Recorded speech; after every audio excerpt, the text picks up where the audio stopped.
Hi you guys, it's Ashley. Welcome to my channel. In today's video, I will be showing you how to make your very own U-Part wig. So let's get started.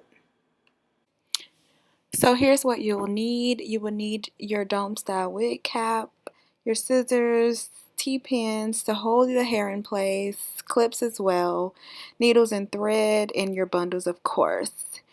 Here I'm just showing you how I thread my needles beforehand. I usually do this before I start making a wig. It just makes it so much more faster because you just grab one and you just keep going. So here I am starting the sewing process. I only put the needle through when I'm starting and ending a weft. I never put the needles through when I'm just basically just stitching. And I will show you my stitching technique later in the video. Right now I'm just showing you where I place the weft to start off my wig.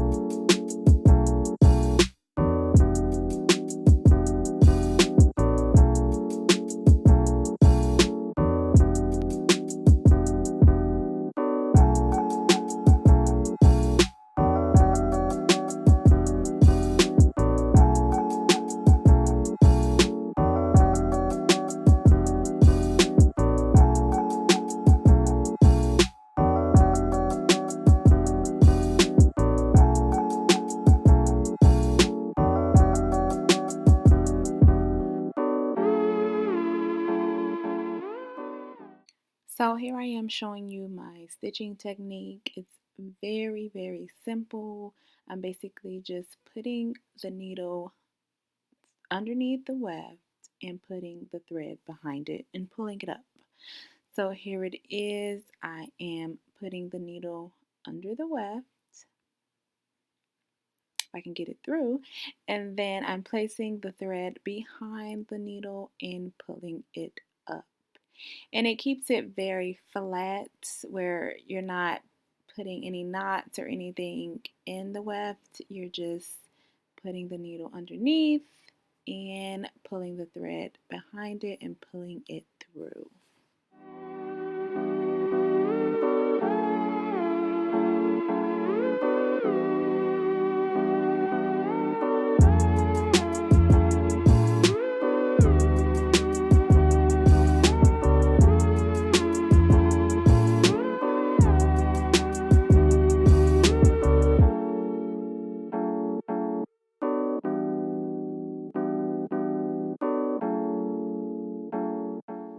So, quick tip to keep things moving faster for you, just lift the thread up, pull the needle through, and just pull because the thread is already there. You don't have to keep flipping it over. Just look at my left hand. I'm pulling the thread up, pushing the needle through underneath the weft, and just pulling it.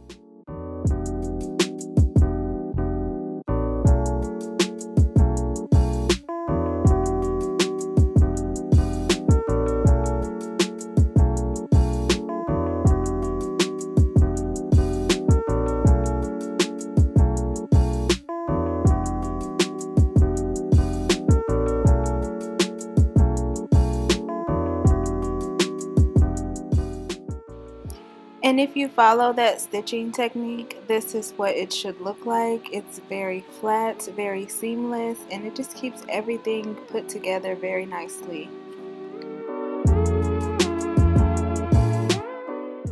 So here I am showing you the flip over method that I use. One thing to remember, you want it to stay as flat as possible. You do not want it to be lumpy or bumpy when you finish your wig. So in order to achieve that, make sure you're holding it in place and you are putting that needle underneath that top weft and pulling it through the thread to create sort of a knot where it doesn't slip out. And I do that about 2 or 3 times until I feel like it's flat enough, and then I continue sewing the track.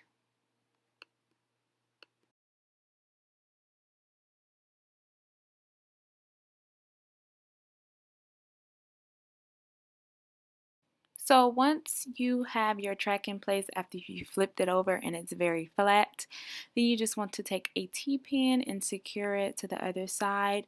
This allows for proper placement when you are sewing your tracks.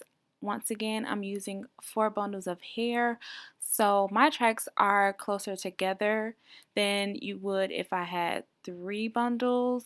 I don't like thin hair, and I have a really big head, so I always use 3.5 to 4 bundles when I'm making my wigs. It's just my personal preference.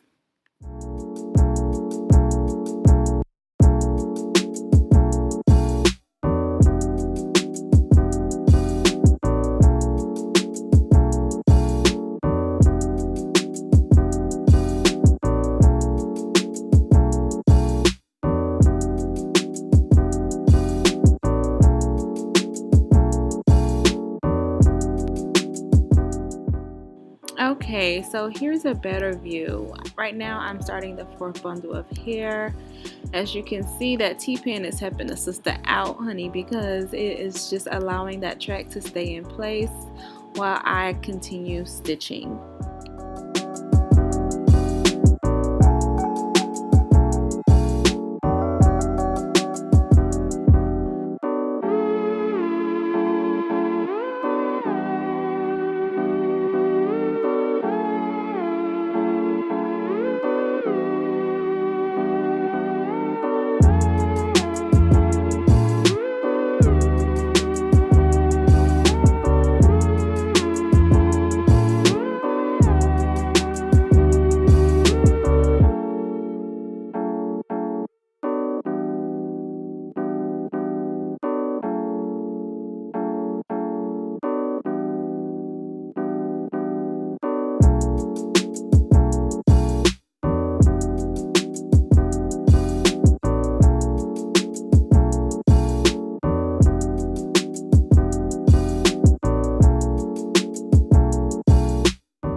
Okay, so I am now finishing off this last track. As you can see, I'm wrapping the thread around the needle to secure it into place. Then I'm going to cut the track off.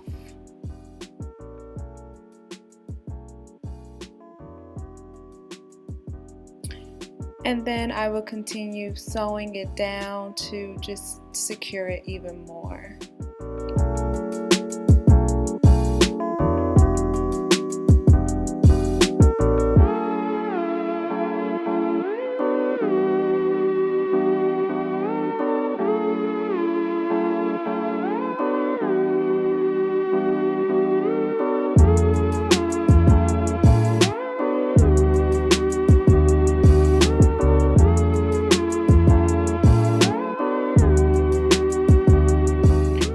Okay, so 4 bundles later, I am officially done with this wig. Well, the sewing process I'm finished with. This is the inside. It's very flat, and once I'm ready to install it, I will just cut off the excess cap. And the reason why I didn't bring the hair all the way to the edges is because of my hairline. If I bring it all the way to the edge, then it just doesn't look right. Okay, so I have already dyed this hair jet black using the boiling method. If you would like to see a video of me doing this, just leave that in the comment section below. Right now I'm just blow drying the hair out.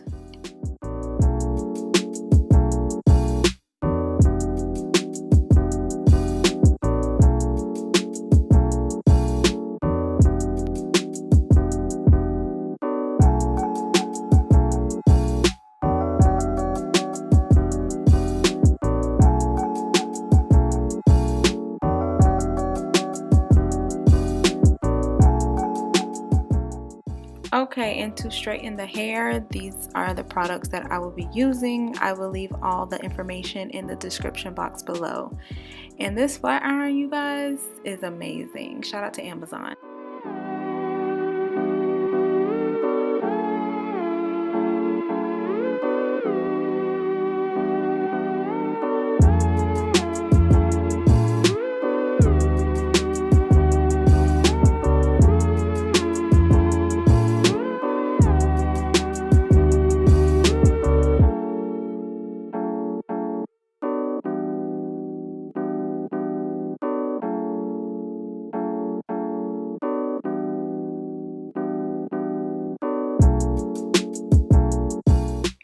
So I straighten maybe 2 or 3 rows at a time. I spray it with the heat protectant, and once I complete an entire row, I spray it with the Sebastian Shaper Plus, and it just keeps everything in place.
Okay, here I am just cutting off that excess cap.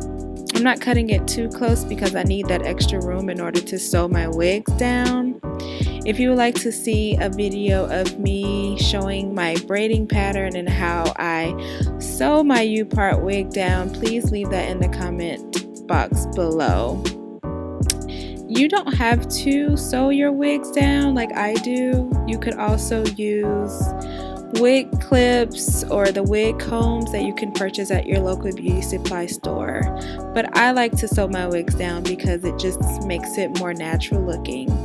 I'm cutting off this excess piece of cap in the front, and the reason why I did not sew the hair down to the edges of the cap is because of my hairline, and I found that if you do sew your hair down to where the cap ends, it looks sort of bulky at the top.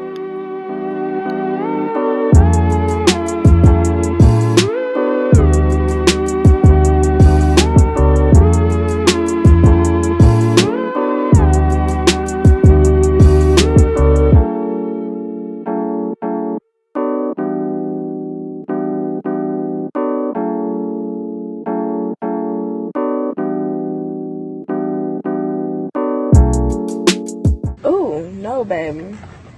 Yes, yes. Ooh, ooh, ooh. Stiff what? Stiff what? For real, stiff what? Ooh, ooh. No, well. Stiff what? Well. No. Yeah.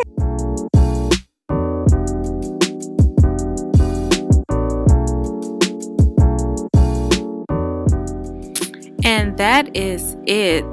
This U-Part wig is officially done. All I have to do now is braid my hair down and sew it on.